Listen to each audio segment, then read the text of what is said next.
I would like to really thank Caleb for asking me to attend tonight and for the wonderful dinner, Erlong, that you managed to serve. And by the way, the beans were fantastic. I mean, I had to have a second serving. They were that. they were really good. And it's extremely gratifying to see so many people that are interested in our U.S. Constitution and its meaning. It's especially meaningful today because, as Caleb mentioned, today is Constitution Day. That is celebrated every September 17th. And I just want to point out that, unfortunately, too many people, too many Americans believe we live in a democracy. Right. I hate to tell you this, but we are a republic. Right. Okay? Amen. Now, democracy is like in Maine when they do, what do they call it, ballot questions? Is that the right term? You know, referendums? Yeah. Okay. And on a referendum, everybody votes. Okay? And that is what is called true democracy. I would hate to think that every time we wanted to pass a law, either in the state or at the national government, we would have to have that kind of referendum. Okay? So when someone says, oh yes, we live in a democracy, remind them that we live in a republic. Okay? So I just wanted to make sure that before we started on the, what I'm going to say about the Constitution tonight, that we all understand that fortunately we live in a republic. This is a special day when Americans celebrate this great document, our Constitution, our republic. And remember the founders and think about where our nation has come and where we may be going in the future. When we know our history and the documents that underpin our society, we become a much stronger nation. I want to focus mostly on states' rights this evening. First, a little background. We, the people of the United States, in order to form a more perfect union, establish justice, ensure domestic tranquility, provide for the common defense, promote the general welfare, and secure the blessings of liberty to ourselves and our posterity, do ordain and establish this Constitution for the United States of America. The preamble's first sentence, we the people of the United States, in order to form a more perfect union, is the result of the failure of the Articles of Confederation, our first form of government. The surrender of General Cornwallis at Yorktown on November 19th, 1781, effectively ended the Revolutionary War. On March, we actually had a functioning government prior to that.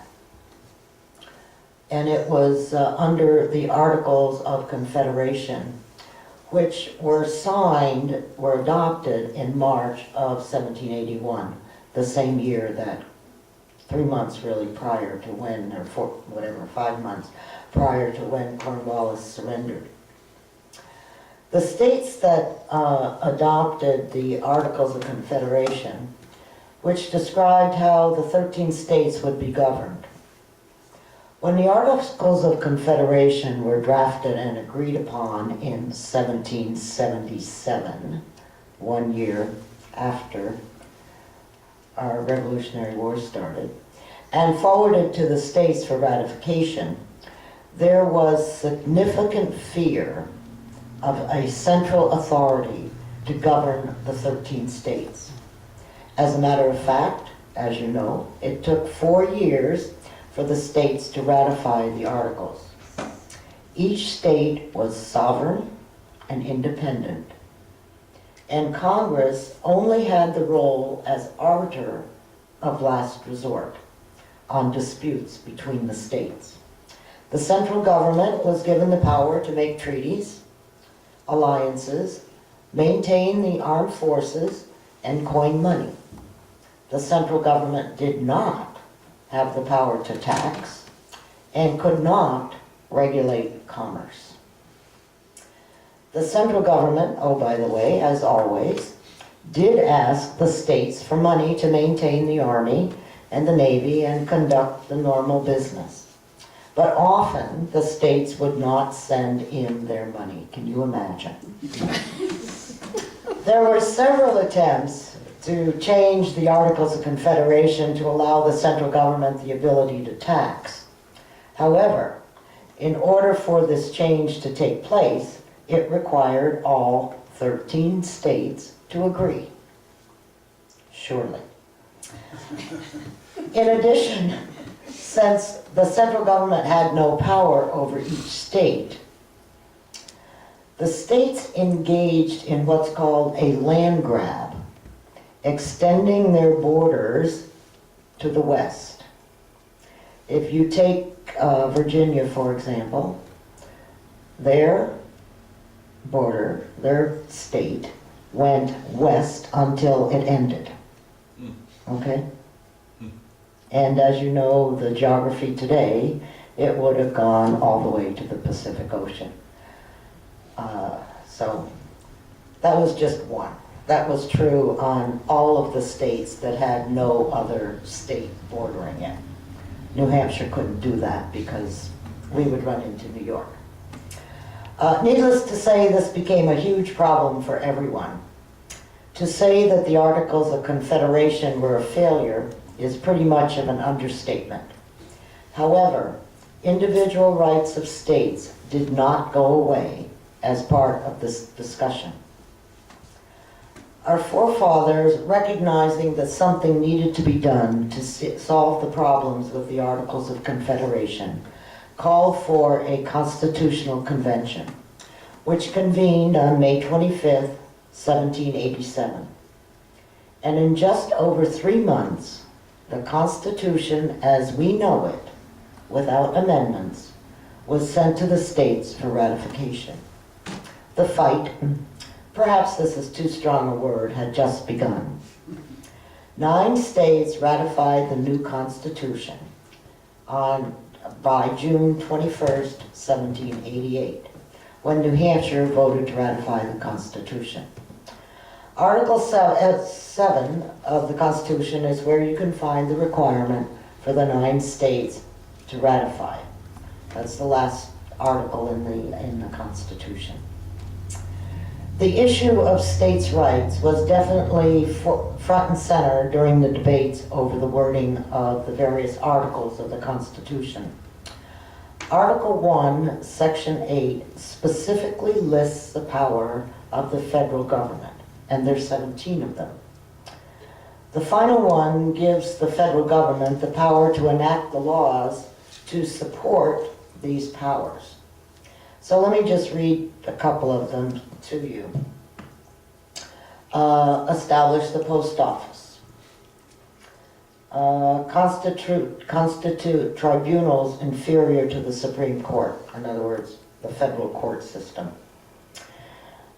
To define and punish piracy and felonies committed on the high seas and offenses against the laws of nations. To regulate commerce, to borrow money, to levy taxes and collect duties, imposts, excise, and to pay debts and to provide for the common defense and the general welfare of the United States. Something that I thought was really interesting is one of the powers that was given to the federal government was to raise and support armies, but no appropriation to that use shall be for a longer term than 2 years. So I just thought that was mighty interesting. So that's why We can't seem to get an appropriations bill through down in Washington, but you never know, things might change. Section 10 of Article 1 identifies what the states cannot do. And there are 3 of them. If I can find it. No state shall enter into a treaty, alliance, or confederation. No state without the consent of Congress, which I'm sure they won't give us, lay any duties or taxes on imports and exports. They've kept that for themselves, as you know. And no state shall, without the consent of Congress, lay any duty on tonnage, keep troops or ships of war in time of peace, or with foreign powers, or engage in war unless actually invaded. So New Hampshire is not going to go to war tomorrow. Perhaps they will in Maine, but we are quite constitutional in New Hampshire. The Federalists at the time supported increased power of the federal government and supported ratification of the document. Their arguments included the need for a strong central government, as well as the fact that the Articles of Confederation currently impeded the flow and development of commerce. If you have not read the Federalist Papers, I would suggest that you take time to do that, as they provide a great understanding of the thoughts of our forefathers as to what each area in the Constitution means. The anti-federalists, obviously, opposed ratification, with their major argument being too much power was being taken from the states. Therefore, there's another article in the Constitution, which is Article 6, and it's called the Supremacy Clause. And it says in part, the Constitution and the laws of the United States, which shall be made in pursuant thereof, and all treaties made, or which shall be made under the authority of the United States, shall be the supreme law of the land. So what this means is that we in the state legislatures, if Congress has passed a law that says A, B, C, we do not have the authority to eliminate that in New Hampshire because of this supremacy clause. These 2 camps, if a compromise had not been reached, would have assured that the Constitution as we know it would never have been ratified. The Federalists, realizing a need to compromise, agreed that once ratification of the basic document occurred, a Bill of Rights would be proposed to limit the power of the federal government. The states' rights issue was addressed in Amendment number 10. The powers not delegated, those 17, to the United States by the Constitution, nor prohibited by it to the states, are reserved to the states respectively, or to the people. This was truly a huge crisis, and it was averted, and the Constitution was ratified in 1788 and the Bill of Rights in 1791. There had been many court cases on states' rights. We even fought the Civil War over the interpretation of states' rights by the Confederacy. Some of the more famous cases dealing with the division of power between the federal and state governments are McCulloch versus Maryland in 1819, Dred Scott versus Sanford in 1857, and Brown v. Board of Education of Topeka in 1954. There are many less well-known court cases, but in each case, the federal government was expanded or contracted. I've not read the cases except for the 3 that I have mentioned, and my reading of them occurred many moons ago. I think it was high school or college. I would like to read from an article, Reviving a Constitutional Congress, which appeared in Imprimis in November of 2015. The article is by Christopher DeMuth Sr., and it was adapted from a speech that he delivered at Hillsdale College. Our Constitution is often treated as a reliquary, worthy of reverence, but no longer of much practical use.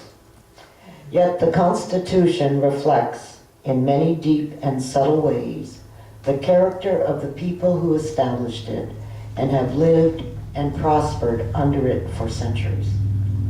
This is particularly true of the structural features of federalism and separated powers, which vindicate Americans' democratic nature, our distrust of power, and our taste for open competition.